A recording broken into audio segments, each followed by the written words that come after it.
ধরো আমি জিজ্ঞেস করলাম তোমার উচ্চতা কত, তুমি বললে যে তোমার উচ্চতা হচ্ছে 165 সেন্টিমিটার। বা তোমার হাতে একটি স্কেল রয়েছে, স্কেলটির দৈর্ঘ্য তুমি বলছো 30 সেন্টিমিটার। বা তুমি যে রুমটিতে বসে আমার ভিডিওটি এখন দেখছো, সেই রুমটির উষ্ণতা তুমি বলছো এখন 300 কেলভিন। তো এই সমস্ত ভৌত রাশিগুলিকে দেখো যথাযথভাবে প্রকাশ করতে হলে একটিমাত্র মানই কিন্তু যথেষ্ট। তো এই ধরনের রাশিকে আমরা বলবো স্কেলার রাশি। তাহলে স্কেলার রাশি কাকে বলবো না, যে সমস্ত ভৌত রাশিগুলিকে সম্পূর্ণরূপে ব্যাখ্যা করে দেওয়ার জন্য একটিমাত্র মানই কিন্তু যথেষ্ট, সেই ধরনের রাশিকে আমরা স্কেলার রাশি বলি। এবং স্কেলার রাশিকে আমি এ দ্বারা সংজ্ঞায়িত করছি। তো এই এ হতে পারে এইচ, হতে পারে এল, হতে পারে টি, বা আরও অন্যান্য স্কেলার রাশি হতে পারে। তো স্কেলার রাশি শুধুমাত্র একটি তথ্য, অর্থাৎ শুধুমাত্র তুমি যদি মান বলে দাও তাহলে স্কেলার রাশির ভৌতিক তাৎপর্য তুমি বুঝে যাবে। এবং তার সাথে তো এই ইউনিটগুলো তো রয়েছেই, এককগুলো তো রয়েছেই। এখন এই স্কেলার রাশিগুলির মধ্যে তুমি যোগ, গুণ, ভাগ, বিয়োগ এই সমস্ত গাণিতিক প্রক্রিয়া তুমি খুব ভালোভাবে জানো, কারণ তুমি ক্লাস 1, 2 থেকে শিখে আসছো। কী বললাম? ধরো তোমার কাছে H1 এবং H2 রয়েছে, মানে উচ্চতা বলছি, দুটি ভিন্ন উচ্চতা। তো এই H1 H2-র মধ্যে তুমি যোগফল দেখতে পারো বা বিয়োগকেও দেখতে পারো। অপরদিকে ধরো তোমার কাছে L1 L2 রয়েছে, তো L1 L2-র মধ্যে তুমি গুণফলকে দেখতে পারো, বা এখানে T1 এর সাথে T2 এর ভাগফলকেও তুমি দেখতে পারো। তার মানে দুটি সমজাতীয় স্কেলার রাশির মধ্যে তুমি যোগ, গুণ, বিয়োগ, ভাগ এই সমস্ত ব্যাপার স্যাপার গাণিতিক প্রক্রিয়াগুলি খুব ভালোভাবে জানো, এবং তুমি ক্লাস 1, 2 থেকে এগুলি শিখে আসছো। এখন একটি ঘটনাতে আসি। ধরো তুমি এখানে পি বিন্দুতে রয়েছো এবং আমি তোমাকে বললাম যে তোমার বন্ধু 5 কিলোমিটার দূরে দাঁড়িয়ে রয়েছে এবং তোমাকে ডাকছে, তুমি তার সাথে দেখা করে এসো। তুমি যাবে কি? অবশ্যই তুমি যাবে না। তার কারণ 5 কিলোমিটার এইদিকে হতে পারে, 5 কিলোমিটার এইদিকে হতে পারে, 5 কিলোমিটার এইদিকে হতে পারে, বা 5 কিলোমিটার এইদিকে হতে পারে।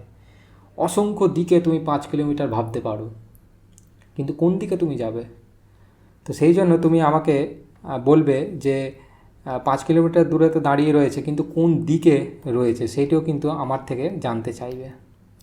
তো আমাকে এখন 5 কিলোমিটারের সাথে সাথে দিকটিকেও বলতে হবে। তো ধরো তোমার বন্ধু এইখানে কিউ বিন্দুতে দাঁড়িয়ে রয়েছে, অর্থাৎ পি বিন্দু থেকে এই দিকে 5 কিলোমিটার দূরত্বে দাঁড়িয়ে রয়েছে। তো এটির দৈর্ঘ্য হচ্ছে 5 কিলোমিটার এবং দিকটি তুমি দেখতে পাচ্ছ।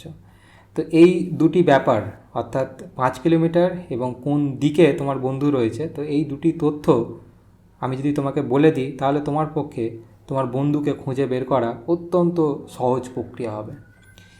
তো এই দুটি তথ্য ধরো এখন আমি একটি গাণিতিক রাশির মধ্যে গেঁথে দিচ্ছি। ধরো সেটি হচ্ছে এ।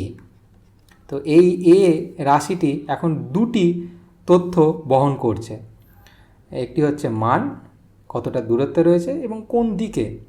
তো যে সমস্ত ভৌত রাশি মান এবং দিক দুটি তথ্য একই সাথে বহন করে তাদেরকে আমরা বলবো ভেক্টর রাশি। এবং এই এর মাথায় আমি একটি ছোট তীরচিহ্ন দিয়েছি। সেটি কেন দিলাম? কারণ এই স্কেলারের ক্ষেত্রে যে এ, তার থেকে পৃথক করার জন্য। তো এ ভেক্টর এখন দুটি তথ্য সে বহন করছে, একটি হচ্ছে মান এবং অন্যটি হচ্ছে দিক। তাহলে ভেক্টর রাশি আমি কাদের বলবো? ভেক্টর রাশি হচ্ছে যে সমস্ত ভৌত রাশি যাদের মান এবং দিক একই সাথে রয়েছে, সেই সমস্ত রাশিকে আমরা ভেক্টর রাশি বলি। এবং তার সাথে তো একক রয়েছেই। একক তো আমাদের স্কেলার রাশির ক্ষেত্রেও ছিল, ভেক্টর রাশির ক্ষেত্রেও আমাদের একক থাকবেই। তো এখানে যে এ তুমি দেখতে পাচ্ছ, তো সেই এ হচ্ছে আসলে সরণ, তাই না? যে উদাহরণটি দিয়ে আমি শুরু করলাম, তো এখানে এ হচ্ছে সরণ। এবং ক্লাস 9 থেকে সরণ কী জিনিস তুমি সেটি জানো। সরণ হচ্ছে একটি ভেক্টর রাশি। তাহলে দেখো আরও একবার বলি যে স্কেলার রাশি শুধুমাত্র একটি তথ্য অর্থাৎ মান বহন করে, এবং ভেক্টর রাশি কিন্তু দুটি তথ্য একই সাথে, একটি মান এবং অপরটি দিক, এই দুটি জিনিস কিন্তু একই সাথে বহন করে। এবং তার উপরে তো ইউনিট বা একক তো রয়েছে দুই ক্ষেত্রেই। আরও একটি উদাহরণ আমরা নিই ভেক্টর রাশি, সেটি হচ্ছে বল। ধরো তোমার কাছে এই একটি বস্তু রয়েছে, তো এই বস্তুটির ওপর তুমি ধরো 5 নিউটন বল প্রয়োগ করছো, এবং 5 নিউটন বল তুমি বিভিন্ন দিকে দিতে পারো। তুমি এই দিকে দিতে পারো, তুমি এই দিকে 5 নিউটন বল দিতে পারো, এই দিকেও 5 নিউটন বল দিতে পারো। তো বল দেখতেই পাচ্ছ যে ধরো যদি তুমি এই দিকেই দাও, তাহলে 5 নিউটন বল যে মান সেটি তো তুমি তো দিচ্ছ, এবং তার সাথে তুমি এই দিকে বস্তুটিকে ঠেলছো। তার মানে বল তার একই সাথে মানও রয়েছে এবং দিকও রয়েছে। তো বলও কিন্তু দুটি তথ্য বহন করে, এবং বলকেও আমরা কিন্তু ভেক্টর রাশি বলি, মানে এটি একটি ভেক্টর রাশি অর্থাৎ এফ। আরও একটি উদাহরণ হতে পারে তোমার তড়িৎ ক্ষেত্র, চুম্বক ক্ষেত্র। তো এই ধরনের রাশিগুলি মান এবং দিক দুটি থাকে, অর্থাৎ দুটি তথ্য একই সাথে বহন করে। তার উপর তো ইউনিট রয়েছেই, একক রয়েছেই। তো ভেক্টর রাশি থেকে স্কেলার রাশির পার্থক্য কি তুমি এখন বেশ ভালোভাবে বুঝছো। এখন এই ভেক্টর যে রাশি আমরা লিখলাম, অর্থাৎ এর ওপর যে তীরচিহ্ন বা এফের ওপর যে তীরচিহ্ন বা ই বি এর ওপর তীরচিহ্ন আমরা দিচ্ছি, তো এই ভেক্টর রাশিগুলিকে আমরা জ্যামিতিকভাবে কিভাবে প্রকাশ করব, জ্যামিতিতে কিভাবে আমরা এটাকে দেখাবো। তো ধরো তুমি যদি ত্রিভুজের কথা শোনো,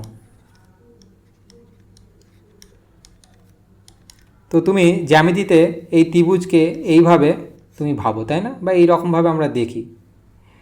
তেমনিভাবে আমরা যখন গণিতে এই ভেক্টর এর ওপর এই তীরচিহ্নকে আমরা দেখি, তখন আমরা এর একটি জ্যামিতিক রূপকে নিয়ে আমরা যদি আলোচনা করি, তাহলে আমাদের পথ চলা অনেকটা সহজ হয়ে যায়। এবং সবথেকে সরল উপায় এই ভেক্টর রাশিকে বোঝানোর উপায় হচ্ছে একটি তীরচিহ্নের মাধ্যমে। কেন কথাটি বললাম, তার কারণ হচ্ছে দেখো এই তীরচিহ্নতে, তুমি এখন ভেক্টর রাশির কথা ভুলে যাও, এই তীরচিহ্নতে দেখো দুটি তথ্য একই সাথে বহন হচ্ছে। সেটি হচ্ছে যে তীরচিহ্নটি এইখান থেকে এই পর্যন্ত যে কতটা দৈর্ঘ্য, সেটি দেখো একটি মানকে প্রকাশ করছে, এবং এই তীরচিহ্ন যে এই যে অ্যারোটা আমি দিয়েছি, তো এটি দিককেও প্রকাশ করছে। তাহলে দেখো তীরচিহ্নের মধ্যে মান এবং দিক দুটি কিন্তু সে বহন করছে। আর এই তীরচিহ্নকে যদি আমি এর সাথে মিলিয়ে দিই, দেখো এই মানটি এই তীরচিহ্নের দৈর্ঘ্যের সাথে আমরা যুক্ত করতে পারি, এবং তীরচিহ্নটি কোন দিকে রয়েছে সেই দিককেও কিন্তু এর সাথে আমরা যুক্ত করতে পারি। এ ভেক্টরকে এই ধরনের ভৌত রাশির ক্ষেত্রে আমরা জ্যামিতিকভাবে এই তীরচিহ্নকে আমরা ভাবতে পারি, কারণ তীরচিহ্ন মান এবং দিক দুটি কিন্তু বহন করছে। পরবর্তী ভিডিওতে আমরা এই এ ভেক্টরকে বা এই তীরচিহ্নকে আমরা দ্বিমাত্রিক এবং ত্রিমাত্রিক কার্তেজীয় নির্দেশতলে ফেলব, এবং ফেলার ফলে কি কি নতুন তথ্য উঠে আসে সেগুলি আমরা এক এক করে দেখব।